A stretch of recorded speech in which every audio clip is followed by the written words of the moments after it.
There's not much to do when all I can. Assalamualaikum warahmatullahi wabarakatuh. Perkenalkan, nama saya Latifah Durunullah, NIM 1207060034 dari kelas Agroteknologi 3B.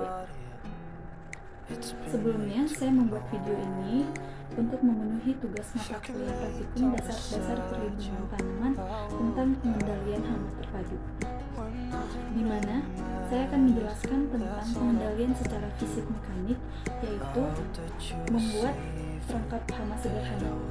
Yang kedua ada pengendalian hama secara kultur teknis, dan yang terakhir ada pengendalian APT secara entomopatogen.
Baiklah, selanjutnya Latifah akan menjelaskan tentang pengendalian hama secara kultur teknis.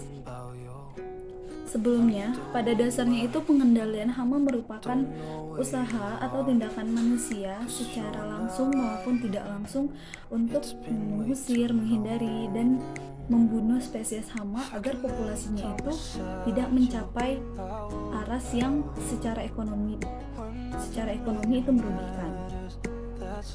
Pengendalian hama tidak dimaksudkan untuk menghilangkan spesies hama sampai tuntas, tetapi hanya menekan populasinya saja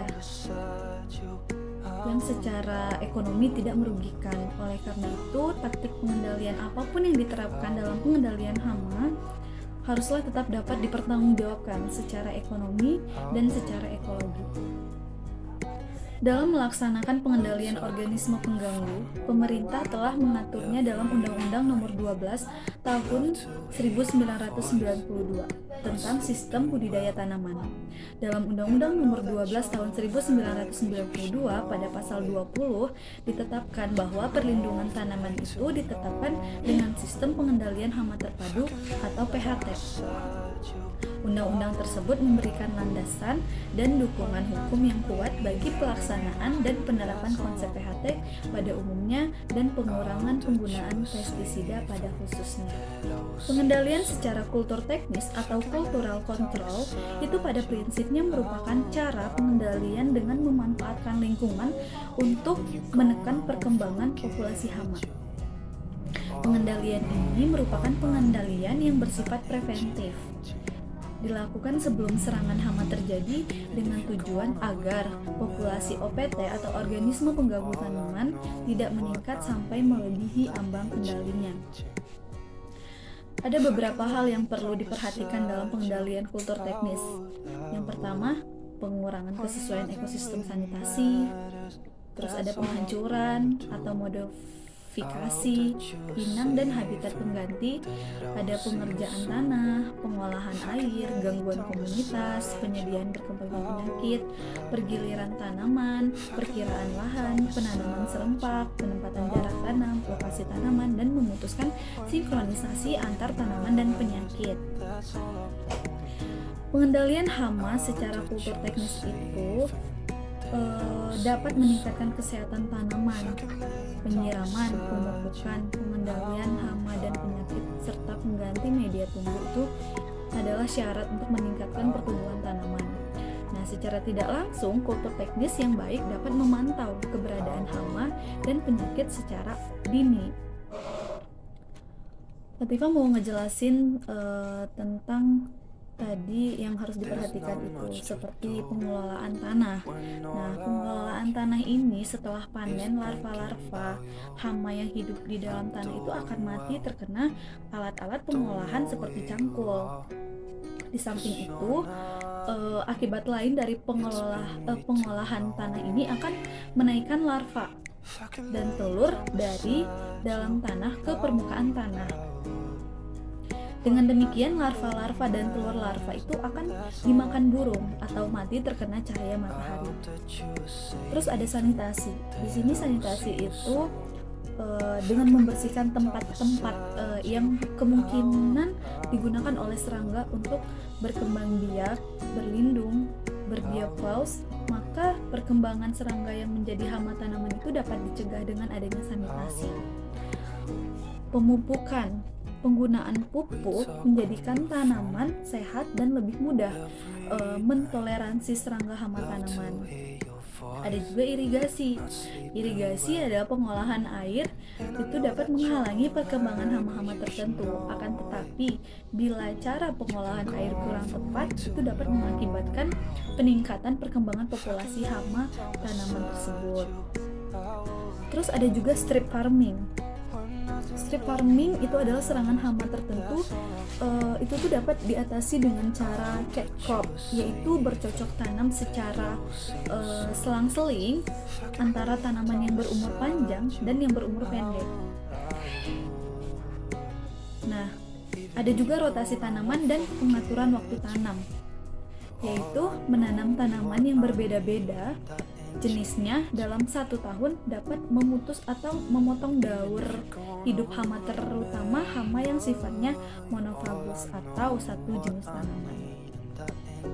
Untuk metodenya ya, metode pengendalian hama tanaman dengan metode kultur teknis itu ada pada pengendalian hama. Yang pertama, pengendalian hama lundi atau Exopolis hipoleca,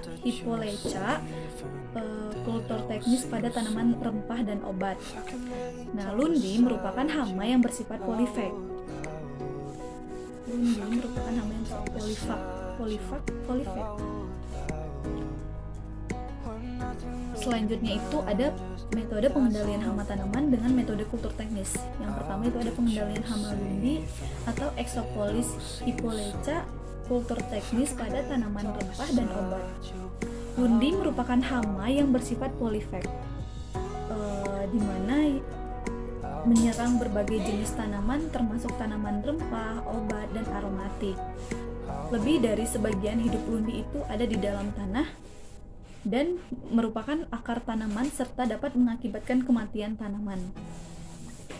Pengendalian hama tanaman itu dapat dilakukan dengan berbagai cara atau memadukan beberapa komponen pengendalian antara lain seperti sanitasi, pola tanam, varietas tahan, penggunaan musuh alami, patogen serangga, pestisida nabati, dan pestisida sintetik. Nah, pada tahun 2004 itu terjadi peningkatan populasi hama lundi secara luas di Sukabumi dan sekitarnya, termasuk di kebun percobaan atau KP Sukamulya. Strategi pengendalian yang dilakukan itu adalah dengan cara menggunakan sanitasi, di mana pengendalian hama lundi ini dapat juga dilakukan dengan menggunakan penyiangan terbatas dengan tingkat efektivitasnya itu 85,9%. Lundi menyerang tanaman pangan, palawija, hortikultura, dan perkebunan, antara lain padi, durian, serai, nilam, kumis kucing, kacang tanah, kacang hijau, kedelai, tebu, kentang, jagung, dan sebagainya. Kerusakan tanaman akibat serangan spesies lundi itu sangat tergantung dari spesies lundi yang menyerang, kerapatan populasi lundi, dan jenis tanaman inangnya. mencegah atau mengurangi meluasnya serangan hama lundi itu telah dilakukan penelitian dengan melakukan sanitasi, yaitu membersihkan tempat atau tanaman liar sebagai sumber tempat bertelur. Nah, kemampuan menurunkan populasi dengan melakukan penyiangan atau sanitasi ini pada penelitian tersebut berkisaran antara 23,9 sampai 85,9%. Nah, pada perlakuan penyiangan bersih, populasi lundi sangat sedikit, berkisar antara 0 sampai 5 ekor, sedangkan yang di siang hari itu antara 5 sampai 32 ekor. Data tersebut menunjukkan bahwa rumput-rumput merupakan tanaman inang lundi untuk meletakkan telur. Gulma juga dapat dijadikan tanaman perangkap urat. Selanjutnya, metode pengendalian kultur teknis pada lahan pertanian.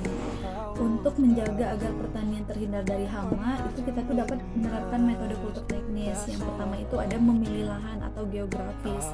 Nah, pada prinsipnya ini, lahan yang tidak mengandung penyebab penyakit atau dikatakan juga non-infested soil atau non-infested area, itu artinya tanah atau areal yang bebas dari infeksi dari patogen penyebab penyakit. Pemilihan lahan secara geografis itu bertujuan memilih lahan untuk menumbuhkan atau menanam suatu tanaman yang memenuhi persyaratan tumbuh yang baik, terutama tanah dan iklim atau ekologinya. Baik jenis serta sifat tanahnya, topografi, kesesuaian tanah, dan lain sebagainya itu serta faktor iklim seperti suhu, kelembaban cahaya matahari, curah hujan, maupun tinggi tempat dari permukaan laut.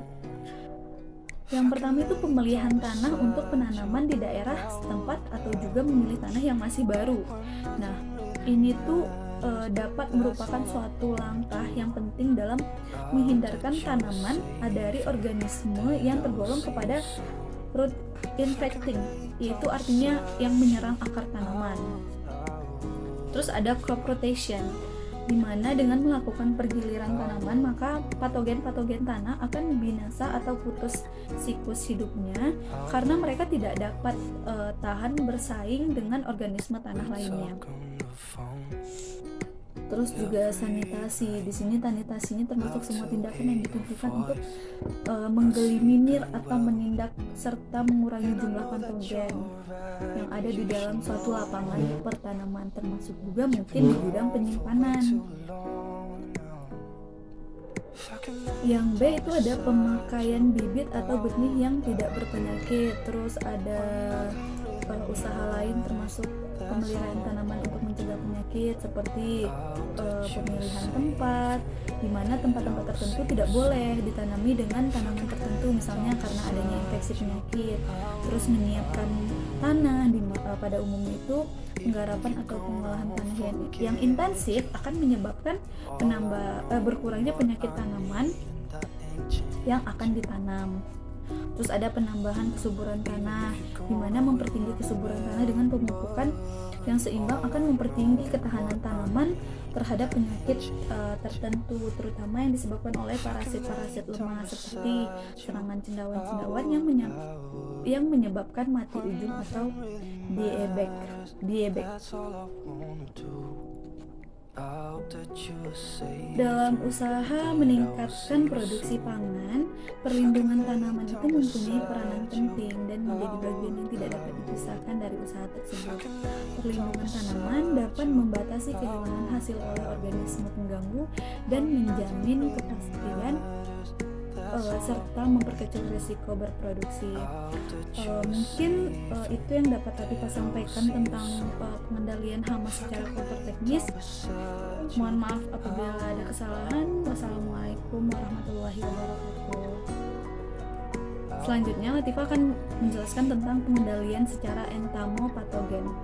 Entomopatogen adalah patogen yang mempunyai prospek bagus untuk pengendalian hama dan telah dimanfaatkan secara luas dalam pengendalian hayati. Salah satu alternatif pengendalian yang dapat digunakan adalah dengan aplikasi entomopatogen Metarhizium. Metarhizium tergolong entomopatogen yang bersifat toksik terhadap serangga. Dalam video ini Latifah juga akan menjelaskan tentang kalibrasi supplier, yaitu menghitung volume semprot. Jadi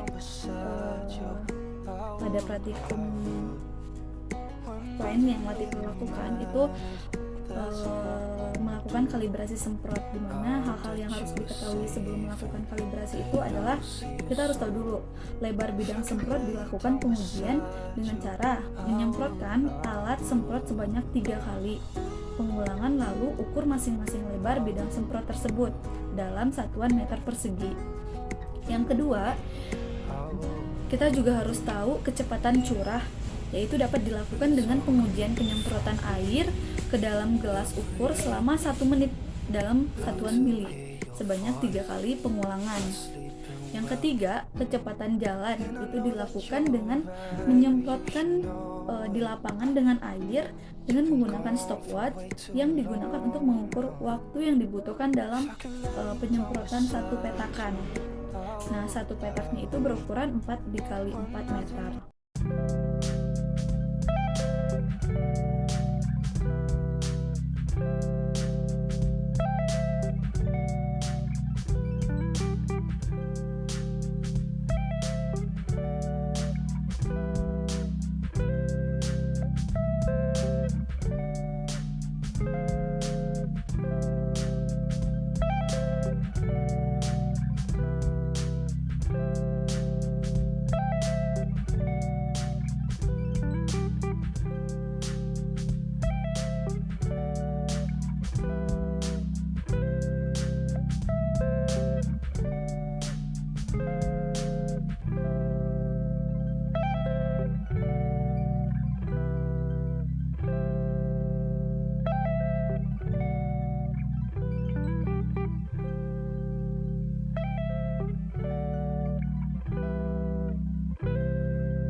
Selanjutnya itu tentang praktikum pengendalian HPT, yaitu aplikasi Metarizium dan hasilnya.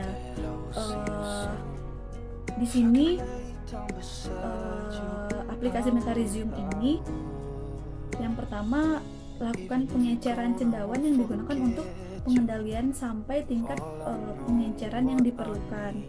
Nah, kelompok Latifah itu dapat pengeceran yang 10 pangkat min 5.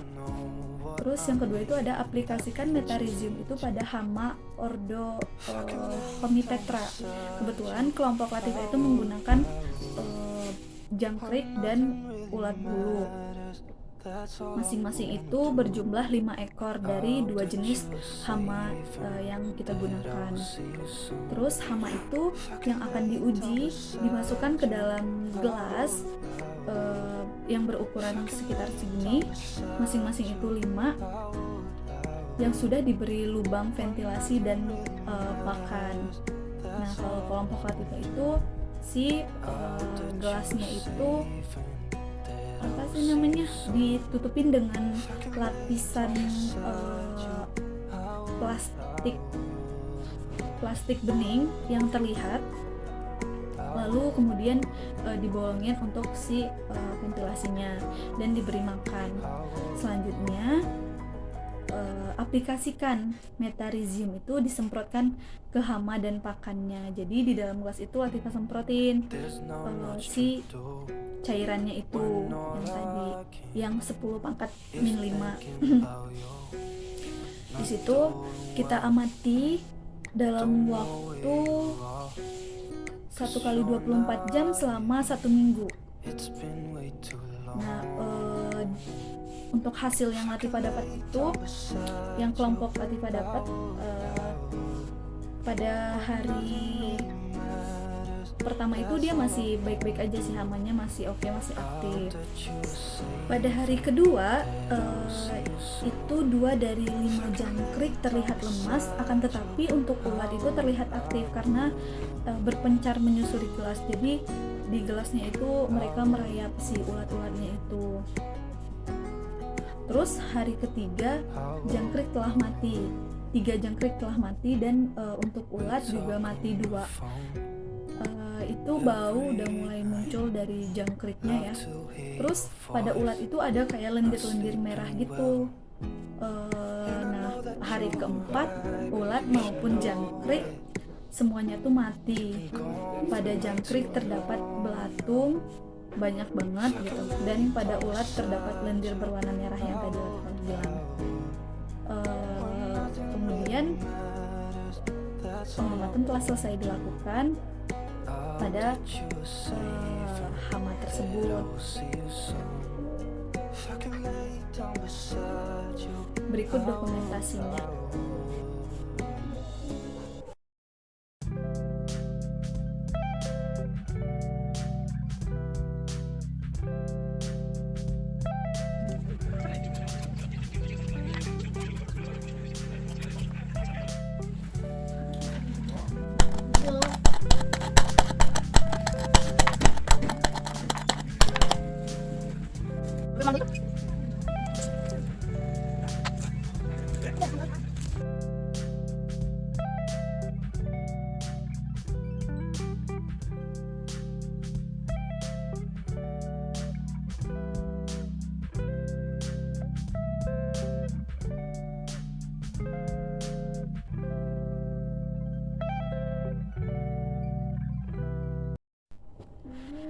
Baiklah teman-teman, mungkin sekian dari Latifah tentang pengendalian hama terpadu, mengenai pengendalian secara fisik mekanik, pengendalian hama secara kultur teknis, maupun pengendalian HPT secara entomopatogen.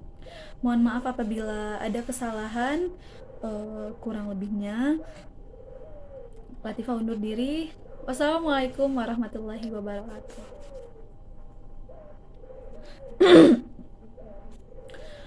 Baiklah teman-teman, mungkin hanya sekian yang dapat Latifah sampaikan.